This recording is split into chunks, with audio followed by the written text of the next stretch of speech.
Wer rechtssicher sein möchte, der sollte ein Sanktionslisten-Screening durchführen. Die entscheidende Frage ist, wen muss ich denn alles prüfen? Ich zeige euch anhand einer einfachen Einteilung in 3 Kategorien, wie ihr die richtigen findet. Das sind diejenigen, die man prüfen sollte und wie ihr keine unnötigen Prüfungen durchführt. Noch ein kurzer rechtlicher Hinweis. Das hier sind Tipps, keine rechtlich verbindlichen Aussagen. Wir beschäftigen uns jetzt hier nur mit dem EU-Recht. Außerdem verwenden wir KI. Okay, wen ihr prüfen solltet, ergibt sich aus den sogenannten Bereitstellungsverboten. Der gesetzliche Inhalt ist spärlich. Da steht nämlich nur drin, dass es verboten ist, den gelisteten Personen, Unternehmen und Organisationen unmittelbar oder mittelbar Gelder oder wirtschaftliche Ressourcen zur Verfügung zu stellen. Was Geld ist, ist klar. Wirtschaftliche Ressourcen sind jeder Vermögenswert. Und an der Stelle ist vielleicht wichtig zu verstehen, dass auch ein vertraglicher Anspruch ein Vermögenswert ist. Und damit kommen wir zur ersten Gruppe.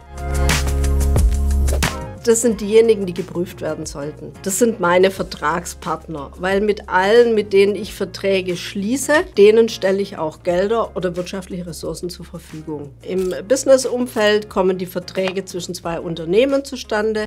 Also prüfe ich meine Kunden, meine Lieferanten, meine Dienstleister, Banken.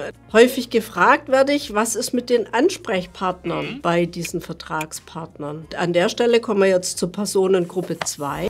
Bei der verweise ich immer auf den Grundsatz, dass ich nur die prüfen sollte, mit denen ich tatsächlich auch in einem Vertragsverhältnis stehe. Und die, mit denen ich kein Vertragsverhältnis habe, denen stelle ich ja auch weder Geld noch eine wirtschaftliche Ressource zur Verfügung. Das sind die Ansprechpartner. Das wären auch natürliche Personen. Und immer dann, wenn ich natürliche Personen prüfen würde, hätte ich einen Konflikt mit der Datenschutzgrundverordnung. In den Konflikt gerate ich gar nicht, wenn ich nur die Vertragspartner prüfe. Die Kunden meiner Kunden, die Lieferanten meiner Lieferanten und so weiter, die bekommen von mir weder Geld noch eine wirtschaftliche Ressource. Von daher brauchen sie nicht geprüft zu werden. Was ist jetzt mit meinen Mitarbeiterinnen? Das sind Vertragspartner, die haben einen Arbeitsvertrag und die bekommen ein Gehalt. Also von daher, die fallen in den Anwendungsbereich der Sanktionsverordnungen der EU.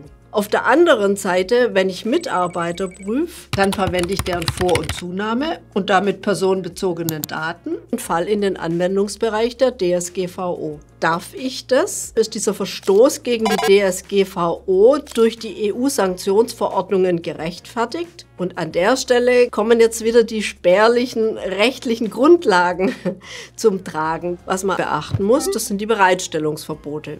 Wie man die überprüft, das bleibt jedem Unternehmen selber überlassen. Es gibt keine Verpflichtung, ein Sanktionslisten-Screening durchzuführen. Es gibt also keine Berechtigung im Sinne der DSGVO, diese Prüfung vorzunehmen. Man muss sich an der Stelle überlegen, was wiegt denn eigentlich schwerer? Der Verstoß gegen die DSGVO für die Mitarbeiter oder aber das Risiko des Unternehmens, unter Umständen in einen Embargobruch zu laufen.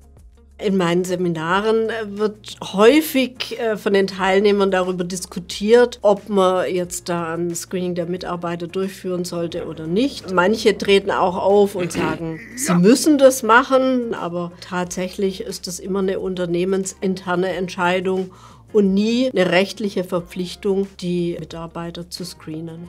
Wenn ihr jetzt entschieden habt, wenn ihr alles prüfen wollt, drängt sich die nächste Frage auf, wie oft sollte geprüft werden? Reicht es einmal im Jahr oder aber vielleicht sogar jede Nacht? Darum geht's im nächsten Video.